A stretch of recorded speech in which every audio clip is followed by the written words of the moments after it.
Viewers welcome back on program. So viewers and वाले section में गलबात करन जा रहे हैं कि 13 महीने चले किसानी मोर्चे दौरान सिख करैक्टर दियां कुछ घटनावां सोशल मीडिया ते बहुत मशहूर होईयां। सो वीर हरप्रीत सिंह जवंदा जी इस संबंधी उन्हां दी लिख सानू वसूल होई है। सो उस बारे आपां गलबात करन जा रहे हैं। सो असीं चाहांगे कि दोस्तां नाल इस तरह बने रहना, देखण सुन लिया लिखण लई तुहाडा सब दा बहुत शुक्रिया जी। डॉक्टर साहब की कहना चाहोगे? देखो बहुत सारिया खबरां तां निराशता वालियां हुंदियां ने, जुल्म दियां जां साजिशां दियां। अच्छा, पर कुछ चीज़ां जिहड़ियां as a human interest story भी असीं हुण गायब गाए डिस्कस करते हैं। और मेरे नज़रां चो अज वीर हरप्रीत सिंह जा बंदा वैसे इन्हां दी हर लिखत ती बड़ी डूंघी हुंदी है और ਜਿਹੜੀ दिल नूं ਛੂਹਣ वाली हुंदी है। और मैनूं ये लगा कि भाई असीं जदों ये कहंदे आ कि 13 महीने ਚੱਲਿਆ किसान मोर्चा, ਉਹਦੇ 'ਚ ਸਿੱਖੀ ਦਾ ਬੈਸਟ ਸਾਹਮਣੇ ਆਇਆ। ਉਹਨਾਂ ਨੇ ਅਨੈਕਡੋਟਸ ਜਦੋਂ ਕਿਹਾ ਜਾਂਦਾ ਕਿ ਛੋਟੀਆਂ ਕਹਾਣੀਆਂ ਹੁੰਦੀਆਂ ਨੇ ਜਿਹੜੀਆਂ ਰਹਿਣਗੀਆਂ ਹਮੇਸ਼ਾ, ਔਰ ਜਿਨ੍ਹਾਂ 'ਚੋਂ ਫਿਰ ਕੌਮਾਂ ਦੇ ਕਿਰਦਾਰ, ਕੌਮਾਂ ਦੇ ਕਰੈਕਟਰ ਜਿਹੜੇ ਨੇ ਉਹ ਉੱਭਰ ਕੇ ਸਾਹਮਣੇ ਆਉਂਦੇ ਨੇ। ਔਰ ਮੈਂ ਉਹਨਾਂ ਦੀ ਲਿਖਤ ਐ ਸੱਚ ਹੀ ਸਾਂਝੀ ਕਰਨਾ ਚਾਹੁੰਦਾ।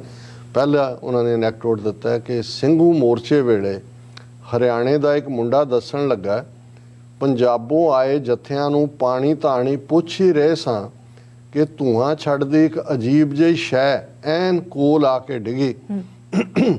मैं बुरी तरह डर गया, इंज लग्या हुणे ही फट जाएगी ते मैं तूंबा तूंबा हो के उड़ जावांगा। इन्ने नूं दाढ़ी पग वाला एक मुंडा आया, जकारा छड्डदे होए ने नंगे हत्थां नाल ही ਉਹ शै चुक लई ते जिधरों आई सी मुड़ उधर नूं सुੱਟ ਦਿੱਤੀ ਤੇ ਆਪ ਭੀੜ ਵਿੱਚ ਗਵਾਚ ਗਿਆ।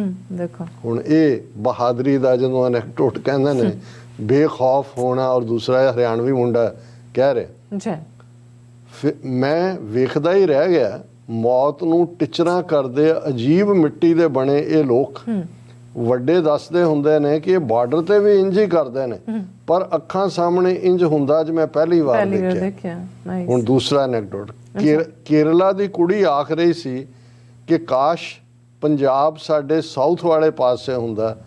ਦੋ ਭੈਣ ਭਰਾ ਦਵਾਈਆਂ ਦੇ ਪੈਕਟ ਵੰਡ ਰਹੇ ਸਨ। ਲਾਗਲੇ ਪਿੰਡੋਂ ਇੱਕ ਹਿੰਦੂ ਕੁੜੀ ਪੰਜਾਬੀ ਮੁੰਡਿਆਂ ਵਿੱਚ ਘਿਰੀ ਹੋਈ ਬੇਖੌਫ ਰੋਟੀਆਂ ਵੇਲ ਰਹੀ ਸੀ। ਚਾਟ ਦੀ ਰੇਹੜੀ ਤੇ ਦੋ ਮੀਆਂ ਬੀਵੀ ਨੂੰ ਪੁੱਛਿਆ, ਡਰ ਨਹੀਂ ਲੱਗਦਾ ਇੰਨੀ ਭੀੜ ਕੋਲੋਂ? ਆਖਦੇ ਸ਼ੁਰੂ ਵਿੱਚ ਲੱਗਦਾ ਸੀ, ਭੀੜ ਦਾ ਕੀ ਹੈ, ਜੋ ਮਰਜ਼ੀ ਖਾ ਜਾਏ, ਲੁੱਟ ਲਵੇ, ਗਰੀਬ ਨੇ ਕੀ ਕਰ ਲੈਣਾ, ਧੰਦਾ ਚੌਪਟ ਹੋ ਜਾਏਗਾ। ਪਰ ਉਲਟਾ ਸਾਡੀ ਤੇ ਵਿਕਰੀ ਹੀ ਵੱਧ ਗਈ, ਹਰੇਕ ਆਪਣੇ ਪੈਸੇ ਦੇ ਕੇ ਜਾਂਦਾ। ਔਰ ਇਹ ਲਾਈਵ ਉਹਨਾਂ ਦੇ YouTube ਤੇ ਪਈਆਂ ਹੋਈਆਂ ਨੇ। ਫਿਰ ਉਹਨਾਂ ਨੇ ਇੱਕ ਘਟਨਾ ਜਿਹੜੀ ਹੈ ਜਨਰਲ ਸੁਬੇਗ ਸਿੰਘ ਦੇ ਨਾਲ ਡਾਕਟਰ ਭਗਵਾਨ ਸਿੰਘ ਮੋਕਲ, ਇਹ ਫੈਡਰੇਸ਼ਨ ਦੇ ਪ੍ਰੋਮੀਨੈਂਟ ਆਗੂ ਸੀ, ਔਰ ਜੂਨ 84 ਦੇ ਘੱਲੂਘਾਰੇ ਵੇਲੇ ਜਦੋਂ ਅਕਾਲ ਤਖਤ ਦੀ ਲੜਾਈ ਹੋਈ ਉਹਦੇ ਨਾਲ ਰਿਲੇਟਡ ਵੀ ਵਿੱਚ ਲਿਖੀ ਹੈ। 4 ਜੂਨ 84 ਤੜਕੇ ਜਦੋਂ ਪਹਿਲਾ ਗੋਲਾ ਕੰਪਲੈਕਸ ਵਿੱਚ ਵੱਜਾ ਤਾਂ ਸਿੱਖ ਸਟੂਡੈਂਟ ਫੈਡਰੇਸ਼ਨ ਦੇ ਡਾਕਟਰ ਭਗਵਾਨ ਸਿੰਘ ਦੱਸਦੇ ਨੇ ਕਿ ਮੇਰਾ ਤਰਾਹ ਨਿਕਲ ਗਿਆ। ਇੰਨਾ ਭਿਆਨਕ ਦ੍ਰਿਸ਼ ਅਤੇ ਉੱਚੀ ਖੜਾਕ ਸ਼ਾਇਦ ਮੈਂ ਪਹਿਲਾਂ ਕਦੇ ਨਹੀਂ ਸੀ ਸੁਣਿਆ। ਮੈਂ ਉੱਥੇ ਹੀ ਬੈਠ ਗਿਆ। ਇੰਨੇ ਨੂੰ ਆਪਣੀ ਮੌਜ ਵਿੱਚ ਤੁਰੇ ਆਉਂਦੇ ਜਨਰਲ ਸੁਬੇਗ ਸਿੰਘ ਦਿਸ ਪਏ। ਮਖੌਲ ਜਿਹੇ ਨਾਲ ਆਖਣ ਲੱਗੇ, ਭਗਵਾਨ ਸਿੰਘ ਜੀ ਆਓ ਤੁਹਾਨੂੰ ਹੁੰਦੀ ਲੜਾਈ ਦਿਖਾਈਏ, ਜੰਗੀ ਨੁਕਤਾ ਵੀ ਦੱਸੀਏ। ਚਲਦੀ ਗੋਲੀ ਵਿੱਚ ਕਦੇ ਇੱਕ ਥਾਂ ਨਹੀਂ ਖਲੋਈਦਾ, ਇਹ ਕਰਮਾਂ ਵਾਲੀ ਸਿੱਧੀ ਆਉਂਦੀ ਏ ਤੇ ਬੰਦੇ ਨੂੰ ਆਪਣਾ ਰਾਹ ਬਦਲਦੇ ਰਹਿਣਾ ਚਾਹੀਦਾ ਹੈ, ਫਿਰ ਕਦੇ ਵੀ ਨਹੀਂ ਵੱਜਦੀ। ਇਹ ਦੱਸ ਰਹੇ ਨੇ ਕਿ ਵੀ ਜੰਗ ਹੋ ਰਹੀ ਹੈ ਔਰ ਟੈਂਕਾਂ ਦੇ ਗੋਲੇ ਆ ਰਹੇ ਨੇ, ਔਰ ਜਨਰਲ ਸੁਬੇਗ ਸਿੰਘ ਔਰ ਸਿੰਘ ਇਹਨੂੰ ਕਿਵੇਂ ਇਹਦੇ ਨਾਲ ਵੀ ਮਜ਼ਾਕ ਕਰ ਰਹੇ ਨੇ ਕਿ ਭਾਈ ਕੀ ਹੈ। ਇੱਕ ਵਪਾਰੀ ਪਰਿਵਾਰ ਸਣੇ ਆਇਆ, ਟਰਾਲੀ ਅੰਦਰ ਬੈਠੇ 100 ਸਾਲ ਤੋਂ ਵੱਧ ਦੇ ਇੱਕ ਸਿੱਖ ਬਾਬੇ ਦੇ ਪੈਰੀਂ ਹੱਥ ਲਾਉਂਦਾ ਹੋਇਆ ਭਾਵੁਕ ਹੋ ਗਿਆ। ਆਖਣ ਲੱਗਾ, ਕੱਲ੍ਹ ਨੂੰ ਪਹਿਲੀ ਪਾਤਸ਼ਾਹੀ ਗੁਰੂ ਨਾਨਕ ਸਾਹਿਬ ਦਾ ਜਨਮ ਦਿਹਾੜਾ ਹੈ। ਉਹੀ ਬਾਬਾ ਨਾਨਕ ਜਿਸ ਨੇ ਹੱਥੀਂ ਹਲ ਵਾਹਿਆ, ਖੇਤੀ ਕੀਤੀ, ਕਰਮਾਂ ਵਾਲੇ ਹਾਂ। ਅੱਜ ਉਸੇ ਨਾਨਕ ਦੇ ਵਾਰਸ ਸਾਡੇ ਸ਼ਹਿਰ ਆਏ ਹੋਏ ਨੇ ਦਿੱਲੀ ਆਪਣਾ ਹੱਕ ਮੰਗਣ। ਹੁਣ ਉਹ ਕਹਿ ਰਿਹਾ ਬਾਬੇ ਨੂੰ ਕਿ ਹੱਥ ਰੱਖੋ, ਤੁਸੀਂ ਵਾਰਸ ਹੋ ਬਾਬੇ ਨਾਨਕ ਦੇ। ਉਸੇ ਦਿੱਲੀ ਕੋਲ ਜਿਸ ਦੇ ਗਲਿਆਰਿਆਂ ਵਿੱਚ ਕਦੇ ਜਹਾਂਗੀਰ, ਸ਼ਾਹਜਹਾਨ ਤੇ ਫਰੂਖ ਸ਼ਹਿਰ ਵਰਗੇ ਦਿੱਗਜ ਬੇਰੋਕ ਟੋਕ ਵਿਚਰਿਆ ਕਰਦੇ ਸਨ। ਨੌਵੀਂ ਪਾਤਸ਼ਾਹੀ ਨੂੰ ਸ਼ਹੀਦ ਕਰਨ ਵਾਲਾ ਔਰੰਗਜ਼ੇਬ ਕਦੇ ਸੋਚਿਆ ਕਰਦਾ ਸੀ ਕਿ ਮੇਰੇ ਸੂਰਜ ਨੇ ਕਦੇ ਅਸਤ ਹੀ ਨਹੀਂ ਹੋਣਾ। ਜਾਓ ਅੱਜ ਔਰੰਗਾਬਾਦ ਵਿੱਚ ਬਣੀ ਉਸ ਦੀ ਕਬਰ ਦੇਖ ਕੇ ਆਓ। ਮੌਤ ਵਰਗਾ ਸਨਾਟਾ ਉੱਥੇ। ਕੋਲ ਬੈਠਾ ਇੱਕ ਫਕੀਰ ਦੀਵਾ ਜਗਾਉਣ ਲਈ ਹਰ ਆਉਂਦੇ ਜਾਂਦੇ ਕੋਲੋਂ ਪੈਸੇ ਮੰਗਦਾ ਹੈ ਤੇ ਦੂਜੇ ਪਾਸੇ ਚਾਂਦਨੀ ਚੌਂਕ ਵਿੱਚ ਬਣੇ ਗੁਰੂ ਘਰ ਵਿੱਚ 24 ਘੰਟੇ ਲੰਗਰ ਚੱਲਦੇ ਨੇ ਤੇ ਹਰ ਪਾਸੇ ਲਹਿਰਾਂ ਬਹਿਰਾਂ। ਜੀ। ਫਿਰ ਉਹੀ ਹਰਿਆਣੇ ਦਾ ਜਾਟ ਆਪਣੀ 3 ਸਾਲ ਦੀ ਪੋਤਰੀ ਨੂੰ ਉਸੇ ਬਾਬੇ ਜੀ ਅੱਗੇ ਕਰਕੇ ਜਜ਼ਬਾਤੀ ਫਰਿਆਦ ਕਰਦਾ ਹੈ, ਆਪਣਾ ਹੱਥ ਇਸ ਦੇ ਸਿਰ ਤੇ ਰੱਖ ਦਿਓ। ਇਹ ਸਾਰੀਆਂ ਘਟਨਾਵਾਂ ਰਿਕਾਰਡਡ ਨੇ, ਕੋਈ ਫਰਜ਼ੀ ਨਹੀਂ ਨੇ। ਜੀ। ਫਿਰ ਅਖੀਰਲਾ ਉਹਨਾਂ ਨੇ ਨਿਹੰਗ ਸਿੰਘਾਂ ਦਾ ਫੁੰਕਾਰੇ ਮਾਰਦੀਆਂ ਘੋੜੀਆਂ ਦੀ ਕਾਠੀ ਤੇ ਚੜ੍ਹਿਆ ਹੋਇਆ ਬੇਅੰਤ ਖਾਲਸਾ ਸ਼ਾਇਦ ਦਿੱਲੀ ਵਾਸੀਆਂ ਨੇ ਅੱਜ ਪਹਿਲੀ ਵਾਰ ਦੇਖਿਆ ਸੀ। ਜਿਹੜਾ ਵੇਖਦਾ ਬਸ ਵੇਖਦਾ ਹੀ ਰਹਿ ਜਾਂਦਾ। ਨਕਲੀ ਘੋੜੀ ਤੇ ਚੜੀ ਝਾਂਸੀ ਦੀ ਰਾਣੀ ਤੇ ਨਕਲੀ ਦਾੜੀ ਤੇ ਨਕਲੀ ਦਸਤਾਰ ਬੰਨ ਕੈਮਰੇ ਸਾਹਮਣੇ ਪੈਸਿਆਂ ਖਾਤਰ ਕਿਲਦਾ ਹੋਇਆ ਅਕਸ਼ੇ ਕੁਮਾਰ ਅੱਜ ਤੱਕ ਸਿਰਫ ਫਿਲਮਾਂ ਵਿੱਚ ਹੀ ਵੇਖਿਆ ਸੀ। ਸ਼ਾਕਸਾਤ ਕਰਾਮਾਤ ਹੁੰਦੀ ਅੱਜ ਪਹਿਲੀ ਵਾਰ ਦੇਖੀ। ਅਸਲੀ ਘੋੜ ਚੜੇ ਸਿੰਘ ਔਰ ਦੂਜੇ। ਔਰ ਫਿਰ ਉਹਨਾਂ ਨੇ ਇਸ ਸਾਰੇ ਦੇ ਨਾਲ ਐਂਡ ਕੀਤਾ ਹੈ। ਔਰ ਮੈਂ ਥੋੜਾ ਜਿਹਾ ਉਹਨੂੰ ਐਡਿਟ ਕੀਤਾ ਹੈ ਕਿਉਂਕਿ ਮੈਂ ਵਕਤ ਦੇਖ ਰਿਹਾ ਔਰ ਅਸੀਂ ਰੂਹਾਨੀ ਵਿਚਾਰ ਵੀ 2 ਪਦੇ ਡਿਸਕਸ ਕਰਾਂਗੇ। ਸ੍ਰੀ ਰਾਗ ਮਹੱਲਾ 5ਵਾਂ ਥਾਟ ਪ੍ਰਵਾਹ ਉਹੀ ਹੈ 4 ਪੈਰ, ਪਰ ਜਿਵੇਂ ਕੱਲ ਅਸੀਂ ਚੌਥੇ ਪਾਤਸ਼ਾਹ ਦਾ ਸ਼ਬਦ ਡਿਸਕਸ ਕੀਤਾ ਸੀ, ਇਹ ਸ੍ਰੀ ਰਾਗ ਮਹੱਲਾ 5ਵੇਂ ਪਾਤਸ਼ਾਹ ਦਾ ਸ਼ਬਦ ਹੈ। ਪਹਿਲੇ ਪੈਰੈ ਰਹਿਣ ਕੇ ਵਣਜਾਰਿਆ ਮਿੱਤਰਾ, ਧਰ ਪਾਇਤਾ ਉਦਰੈ ਮਾਹੇ, ਦਸੀ ਮਾਸੀ ਮਾਨਸ ਕੀਆ ਵਣਜਾਰਿਆ ਮਿੱਤਰਾ, ਕਰ ਮੋਹਲਤ ਕਰਮ ਕਮਾਹੇ, ਮੋਹਲਤ ਕਰ ਦੀਨੀ ਕਰਮ ਕਮਾਣੇ, ਜੈਸਾ ਲਿਖਤ ਧੁਰ ਪਾਇਆ, ਮਾਤ ਪਿਤਾ ਭਾਈ ਸੁਤ ਬਨਿਤਾ, ਤਿਨ ਭੀਤਰ ਪ੍ਰਭ ਸੰਜੋਇਆ, ਕਰਮ ਸੁਕਰਮ ਕਰਾਏ ਆਪੇ, ਇਸ ਜਨਤੈ ਵਸ ਕਿਛ ਨਾਹੀ, ਕਹ ਨਾਨਕ ਪ੍ਰਾਣੀ ਪਹਿਲੇ ਪੈਰੈ, ਤਰ ਪਾਇਤਾ ਉਦਰੈ ਮਾਹੇ। ਕਿ ਪਹਿਲਾ ਪੈਰ, ਕਿਉਂਕਿ 4 ਪੈਰ ਦਿਨ 4 ਪੈਰ ਰਾਤ, ਇਹ ਹੁਣ 4 ਪੈਰਾਂ 'ਚੋਂ ਪਹਿਲੇ ਪੈਰ ਦੀ ਗੱਲ ਹੈ ਕਿ ਹੇ ਮੇਰੇ ਦੋਸਤ ਵਣਜਾਰੇ ਮਿੱਤਰ, ਪਹਿਲੇ ਪੈਰੇ ਰਹਿਣ ਕੇ ਵਣਜਾਰਿਆ ਮਿੱਤਰ, ਧਰ ਪਾਇਤਾ ਉਦਰੈ ਮਾਹੇ, ਕਿ ਉਸ ਵਾਹਿਗੁਰੂ ਨੇ ਜ਼ਿੰਦਗੀ ਦਾ ਬੀਜ ਉਦਰ ਦੇ ਵਿੱਚ ਰੱਖ ਦਿੱਤਾ ਹੈ। ਜੀਵਨ ਦੀ ਸ਼ੁਰੂਆਤ ਦਸੀ ਮਾਸੀ ਮਾਨਸ ਕੀ ਹੈ ਕਿ 10 ਮਹੀਨੇ, ਕਿਉਂਕਿ ਮੈਕਸਿਮਮ ਜਿਹੜੇ ਨੇ ਬੇਸ਼ੱਕ 8 ਜਾਂ 9 ਮਹੀਨੇ ਹੁੰਦੇ ਨੇ, ਪਰ ਜਦੋਂ ਕਈ ਬੱਚੇ ਬੱਚੀਆਂ 10 ਮਹੀਨਿਆਂ 'ਚ ਤੱਕ ਵੀ ਜਿਹੜੇ ਨੇ, ਔਰ ਕਈ ਥਾਂ ਗੁਰਬਾਣੀ 'ਚ 10 ਮਹੀਨੇ ਉਦਰ 'ਚ ਰਹਿਣ ਦੀ ਗੱਲ ਹੀ ਹੈ। ਦਸੀ ਮਾਸੀ ਮਾਨਸ ਕੀਆ ਵਣਜਾਰਿਆ ਮਿੱਤਰਾ, ਕਿ 10 ਮਹੀਨੇ ਦੇ ਵਿੱਚ ਜਿਹੜੀ ਉਦਰ ਦੇ ਵਿੱਚ ਰੱਖਿਆ ਸੀ ਰੱਬ ਨੇ ਜੀਵਨ ਦੀ ਲੋਹ, ਉਹ ਬੱਚਾ ਬਣਿਆ, ਇਨਸਾਨ ਬਣਿਆ। ਕਰ ਮੋਹਲਤ ਕਰਮ ਕਮਾਏ, ਔਰ ਉਹਨੂੰ ਫਿਰ ਜ਼ਿੰਦਗੀ ਮਿਲੀ ਕਿ ਉਹ ਆ ਕੇ ਚੰਗੇ ਕੰਮ ਕਰੇ, ਉਸ ਦਾ ਜਨਮ ਹੋਇਆ।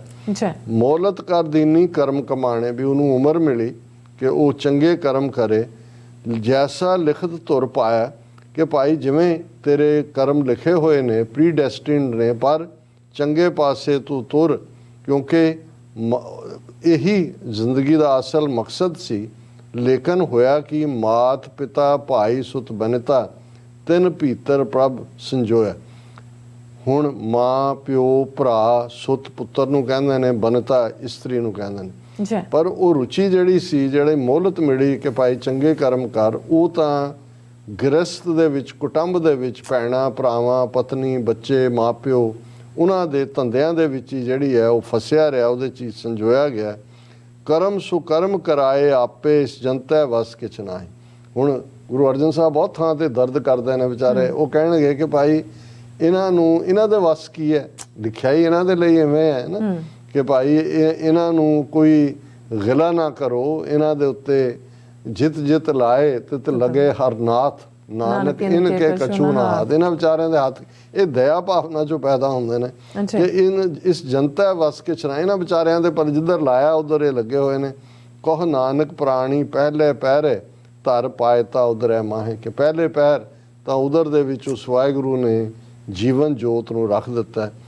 ਦੂਜੇ ਪਹਿਰੇ ਰੈਣ ਕੈ ਵਣਜਾਰਿਆ ਮਿੱਤਰਾ, ਪਰ ਜਵਾਨੀ ਲਹਿਰੀ ਦੇ, ਬੁਰਾ ਭਲਾ ਨਾ ਪਛਾਣੇ ਹੀ ਵਣਜਾਰਿਆ ਮਿੱਤਰਾ, ਮਨ ਮੱਤਾ ਅਹੰਗ ਮੇ, ਬੁਰਾ ਭਲਾ ਨਾ ਪਛਾਣੈ ਪ੍ਰਾਣੀ, ਆਗਿਆ ਪੰਥ ਕਰਾਰਾ, ਪੂਰਾ ਸਤਿਗੁਰ ਕਬਹੂ ਨਾ ਸੇਵਿਆ, ਸਿਰ ਠਾਡੇ ਜਮ ਜੰਦਾਰਾ, ਧਰਮ ਰਾਏ ਜਬ ਪਕਰਸ ਬਵਰੇ, ਤਬ ਕਿਆ ਜਵਾਬ ਕਰੇ, ਕਹ ਨਾਨਕ ਦੂਜੈ ਪਹਿਰੈ ਪ੍ਰਾਣੀ, ਪਰ ਜੋਬਨ ਲਹਿਰੀ ਦੇ।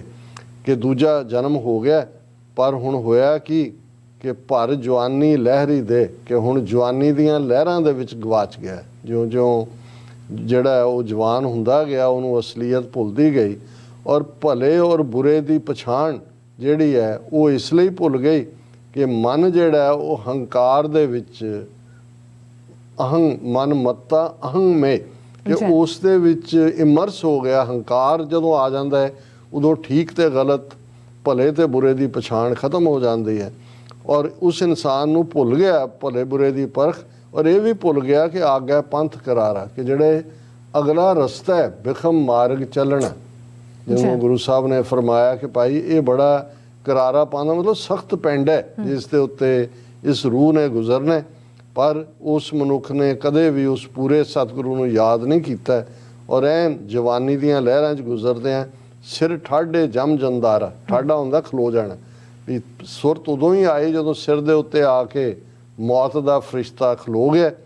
ਧਰਮ ਰਾਏ ਜਾਂ ਪਕਰਸ ਬਵਰੇ, ਤਬ ਕਿਆ ਜਵਾਬ ਕਰੇ, ਕਿ ਹੇ ਬੌਰੇ ਝੱਲੇ, ਜਦੋਂ ਮੌਤ ਦੇ ਫਰਿਸ਼ਤੇ ਨੇ ਆ ਕੇ ਤੈਨੂੰ ਫੜ ਲੈਣਾ, ਉਦੋਂ ਕੀ ਜਵਾਬ ਦੇਂਗਾ। ਕਹ ਨਾਨਕ ਦੂਜੇ ਪਹਿਰੈ ਪ੍ਰਾਣੀ, ਪਰ ਜੋਬਨ ਲਹਿਰੀ ਦੇ।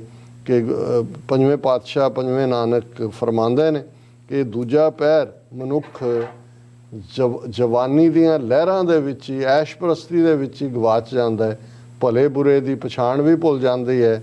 ਮੌਤ ਦਾ ਫਰਿਸ਼ਤਾ ਜਦੋਂ ਸਿਰ ਤੇ ਆ ਕੇ ਜਮ ਜੰਦਾਰ, ਔਰ ਅੱਗੇ ਨਜ਼ਰ ਆਉਂਦਾ ਕਿ ਪੰਥ ਕਰਾਰਾ ਹੈ, ਅੱਗੋਂ ਔਖਾ ਵਿਖੜਾ ਪਿੰਡ ਹੈ, ਉਦੋਂ ਪਛਤਾਵਾ ਹੀ ਪੱਲੇ ਰਹਿ ਜਾਂਦਾ। ਬਿਲਕੁਲ ਡਾਕਟਰ ਸਾਹਿਬ, ਤੁਹਾਡਾ ਬਹੁਤ ਬਹੁਤ ਸ਼ੁਕਰੀਆ। ਤੁਸੀਂ ਅੱਜ ਦੇ ਐਮੀ ਸ਼ੋ ਤੇ ਅੱਜ ਦਾ ਵਿਚਾਰ ਸਾਡੇ ਦਰਸ਼ਕਾਂ ਨਾਲ ਸਾਂਝਾ ਕੀਤਾ। ਇਸ ਵਕਤ ਆਪਣੇ ਵਿਊਅਰਸ ਕੋਲ ਲੈਣੇ ਇਜਾਜ਼ਤ। ਵਿਊਅਰਸ, ਸਾਡੇ ਪ੍ਰੋਗਰਾਮ ਦਾ ਸਮਾਂ ਇੱਥੇ ਸਮਾਪਤ ਹੁੰਦਾ। ਤੁਸੀਂ ਆਪਣੀ ਰਾਏ ਤੇ ਸੁਝਾਅ ਸਾਨੂੰ ਭੇਜਣਾ ਭੁੱਲਣਾ ਸਾਡੇ ਇਸ ਪਤੇ ਤੇ sos@tv84.tv ਤੇ ਅਸੀਂ ਆਪਣਾ ਪ੍ਰੋਗਰਾਮ ਲੈ ਕੇ ਫਿਰ ਦੁਬਾਰਾ ਤੁਹਾਡੇ ਰੂਬਰੂ ਹੋਵਾਂਗੇ। ਤਦ ਤੱਕ ਲਈ ਮੈਨੂੰ ਤੇ ਆਪਣਾ ਸੁਣਾ ਗਿਆ ਦੋ ਦੇਖਦੇ ਰਹੋ TV84। ਬੁਲਾ ਦਿਓ ਫਤਿਹ।